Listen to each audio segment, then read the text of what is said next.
O 3 de xuño é o Día Mundial da Bicicleta, así que preparadevos para empezar a pedalear ao ritmo das recomendacións desta semana. Na Biblioteca Infantil, Pato vai en bici, de David Shannon. Un bo día a Pato ocórreselle montar nunha bicicleta. Todos os animais da granxa sorpréndense ao velo. Que fai un pato en bicicleta? Con todo, todos morren de ganas de facer o mesmo ca el. E ti, non morres tamén coas ganas? Na sección xuvenil, La bicicleta de Sunji, de Amos Oz. Unha historia sobre os cambios, sobre facerse maior, sobre os soños. Unha historia sobre un neno que consegue a súa primeira bicicleta e declara o seu primeiro amor. Todo no mesmo día. En novela para adultos, Amadeus en bicicleta, de Rolando Villazón. O mozo mexicano Bian Maurer quere facerse un oco no mundo da ópera. De momento, só conseguiu un papel de figurante en Don Giovanni de Mozart.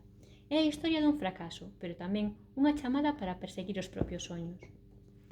En libro de non ficción, A pie en bicicleta por el continente negro, de Kazimierz Novak.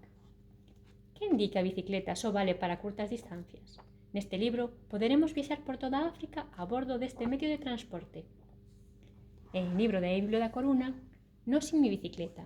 Esta é unha guía inspiradora sobre o mundo das bicicletas e o ciclismo, con información práctica sobre como comprar unha bicicleta, como utilizala, a súa reparación e mantemento, a súa personalización e outras tantas suxerencias para gozar do prazer de ir sobre dúas rodas.